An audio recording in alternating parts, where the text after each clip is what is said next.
লাকাদ কানা লাকুম ফি রাসূলিল্লাহি উসওয়াতুন হাসানা, রাসূলুল্লাহর মধ্যেই রয়েছে আমাদের জন্য উত্তম আদর্শ। তবে হ্যাঁ, এখানে আমাদের দেশে অনেকে একটি জিনিস একটু না বলে চলে যান, অনেকে আছেন, যেটি হচ্ছে আল্লাহ তাআলা এই আয়াতের মধ্যে বলছেন, তোমাদের মধ্যে যারা আল্লাহ এবং শেষ দিবসের প্রতি আশা রাখে, লিমান কানা ইয়ারজুল্লাহ ওয়াল ইয়াউমাল আখির, তোমাদের মধ্যে যারা আল্লাহ এবং শেষ দিবসের প্রতি আশা রাখে এবং ওয়াযাকারাল্লাহ কাসীরা, অধিক পরিমাণ আল্লাহকে স্মরণ করে, তাদের জন্যই রাসূলুল্লাহর মধ্যেই রয়েছে উত্তম আদর্শ।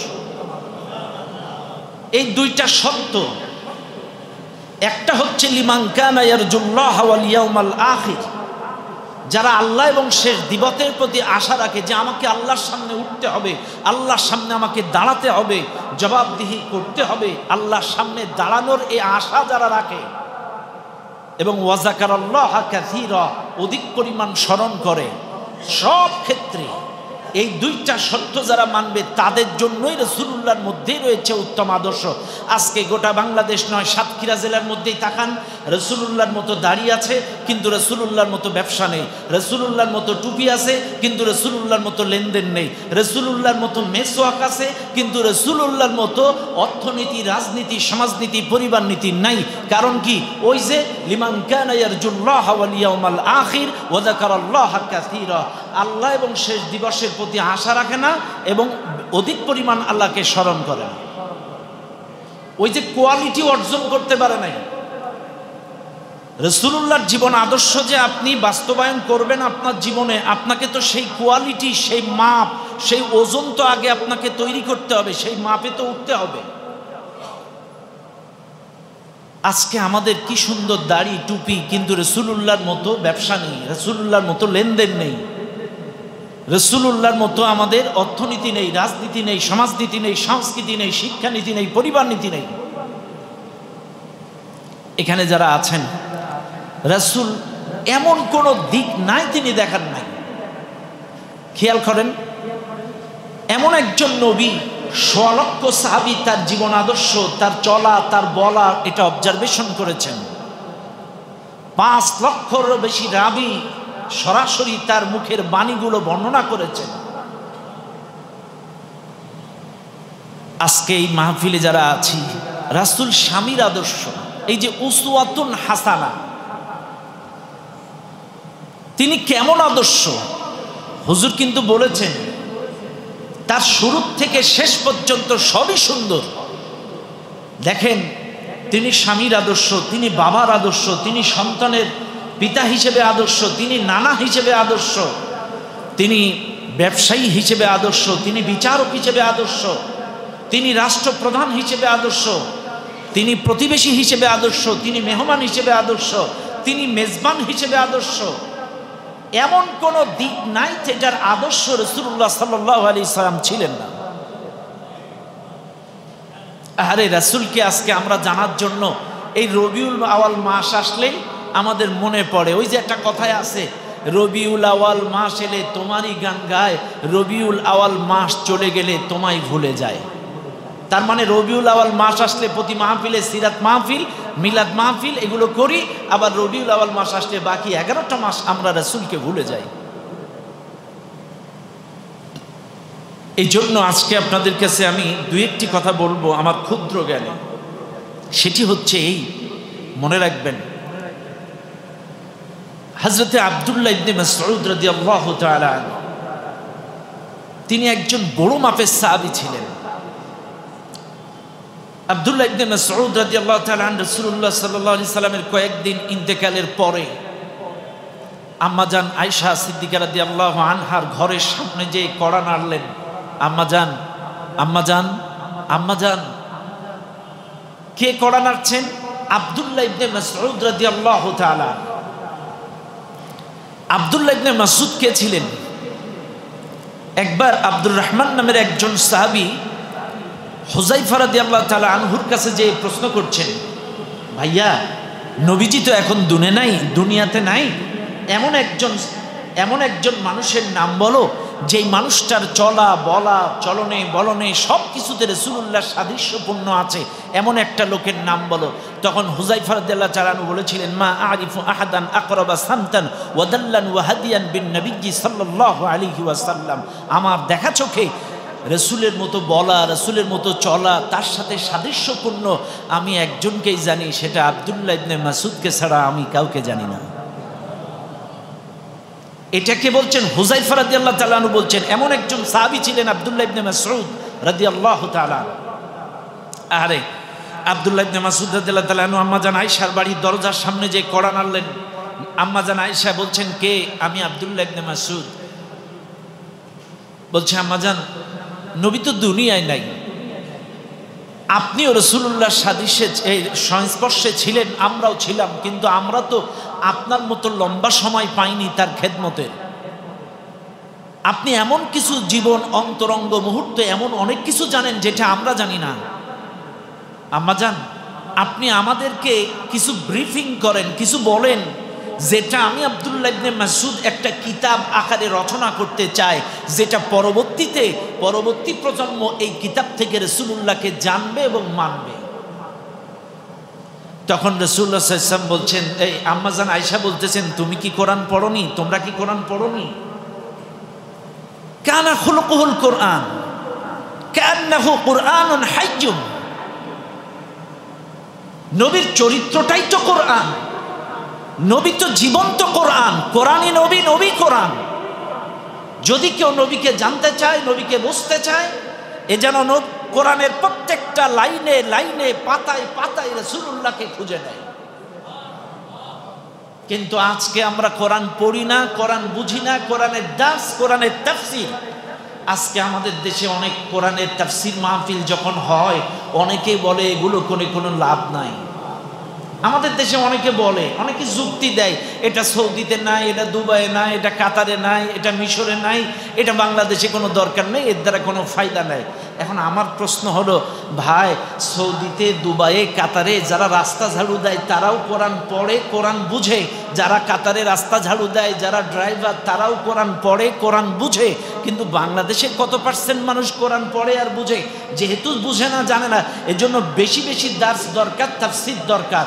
হ্যাঁ, দরকার হতো না যদি আমাদের দেশের প্রত্যেকটা মসজিদের মেম্বার থেকে বাদ ফজর, বাদ জোহর, বাদ আসর, বাদ মাগরিব, বাদ এশা একটা কোথায় আয়াতের দার্স যদি মসজিদে দেওয়া শুরু হয়ে যায়, মাত্র 5টা বছর যদি কোরআনের দার্স প্রত্যেকটা মসজিদের মেম্বার থেকে দেওয়া হয়, এরকম করে তাহকিক তারকিব সহ বোঝানো হয়, ইনশাল্লাহ বাংলাদেশেও আর 5 বছর পরে তাফসীর মাহফিল লাগবে না। কিন্তু তা তো হবে না। আমাদের দেশে দেখবেন তাফসীর মাহফিল, কি বলে, কোরআনের দার্স, কোরআনের তাফসীর মসজিদের মেহরাবে চলে না। আশ্চর্য হয়ে যাবেন, বেয়াদবি মাফ করবেন, আমার কথায় কেউ আঘাত নেবেন না। আমাদের দেশের অবস্থা কি জানেন? আমাদের দেশের অবস্থা হলো, ওই যে এক লম্বা হুজুর, দাড়ি আছে, টুপি আছে, জুব্বা আছে, এ গেছে বাজারে 1 কেজি গোশত কিনবে।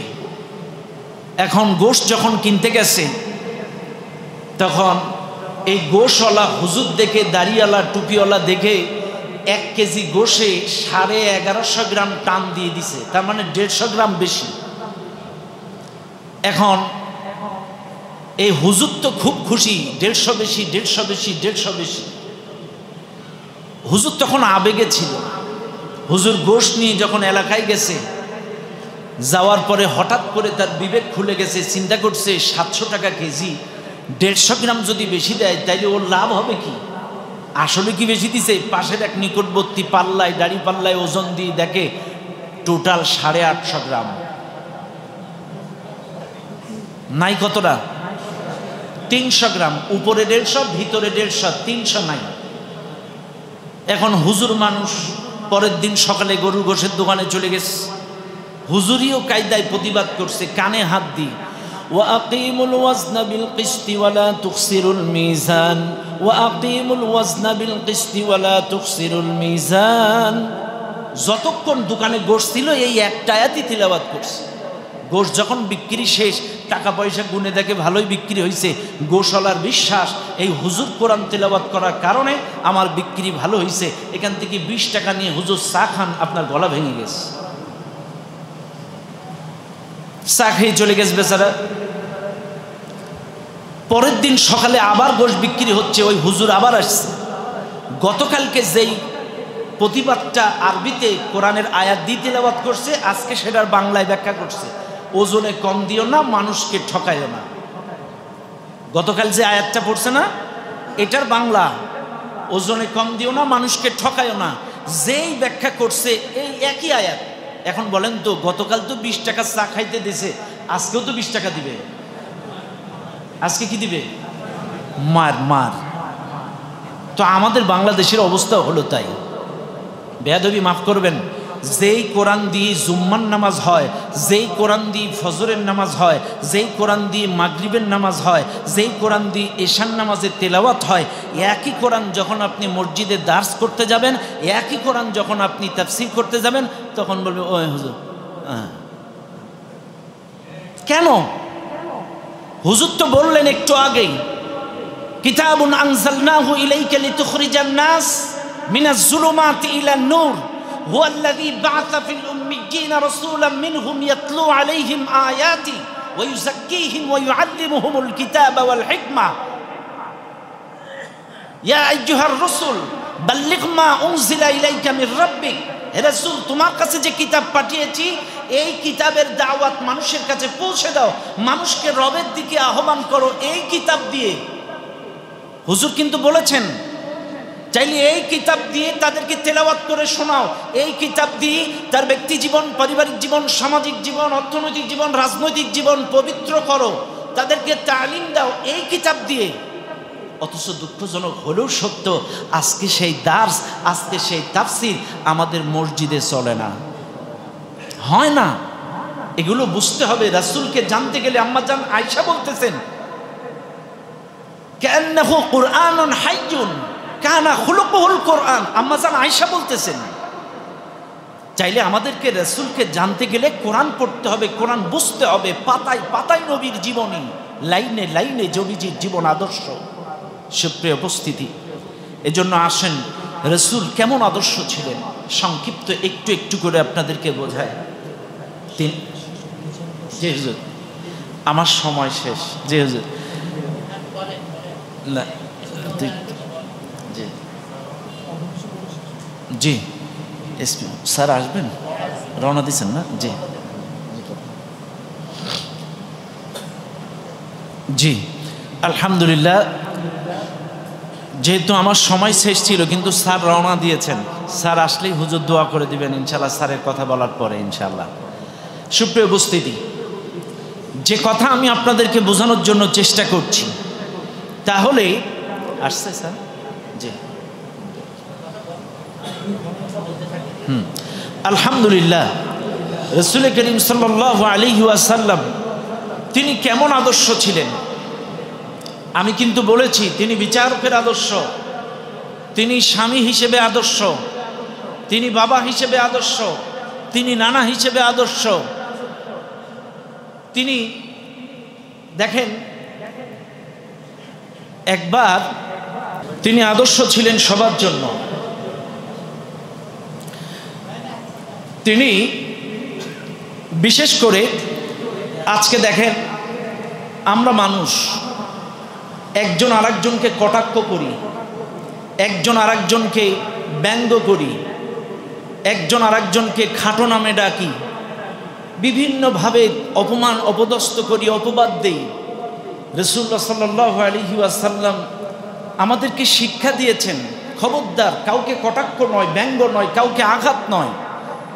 কিয়ামতের ময়দানে মানুষের আচরণটা সবচাইতে বেশি ওজন হবে। দেখেন, কোরআনেও বলতেছেন, বিসাল ইসমুল ফুসুক বা'দাল ঈমান ওয়া মান লাম ইয়াতুব ফাউলাইকা হুমুজ জালিমুন।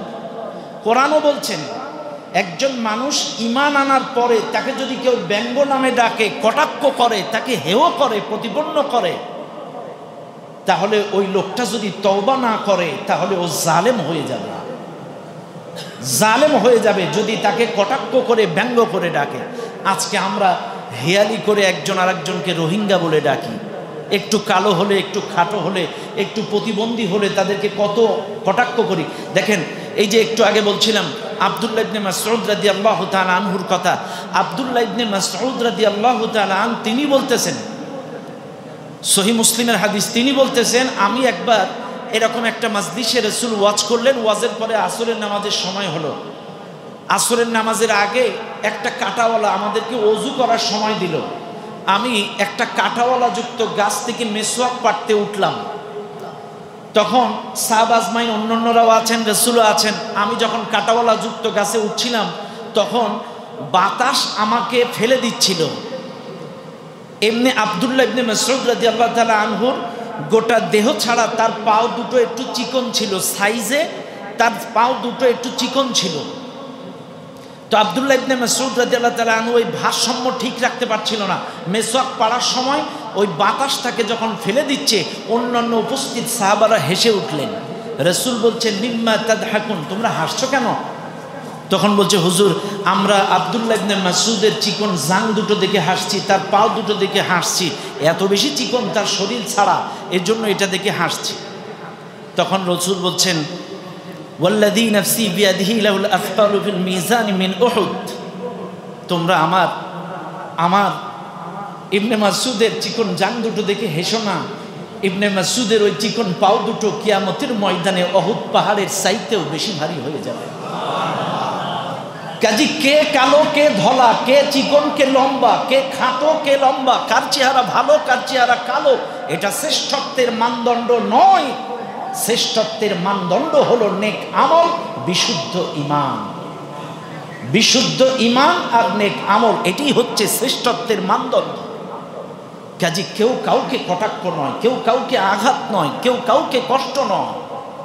আসুন সুপ্রিয় উপস্থিতি, আমি রাসূলুল্লাহ সাল্লাল্লাহু আলাইহি ওয়াসাল্লামের জীবন আদর্শ থেকে দুই একটি কথা, একটি আয়াত তেলাওয়াত করে বললাম। হুজুরের সামনে অসংখ্য আলেম এখানে আছেন। আমি আমার ক্ষুদ্র জ্ঞানে যতটুকু কথা বলেছি, আল্লাহ পাক আমাকে সহ আমাদের সকলকে বাস্তব জীবনে প্র্যাকটিক্যালি আমল করে এই জীবনে রাসূলুল্লাহ সাল্লাল্লাহু আলাইহি ওয়াসাল্লামের জীবন আদর্শ, ব্যক্তি জীবন, পারিবারিক জীবন, সামাজিক জীবন, গোটা জিন্দেগিতে রাসূলের রঙে রঙিন হয়ে আমাদেরকে প্রকৃত রাসূলের উম্মত হয়ে মৃত্যুবরণ করার তৌফিক দান করুন। সবাই বলুন আমিন। আসসালামু আলাইকুম ওয়া রাহমাতুল্লাহি ওয়া বারাকাতুহু।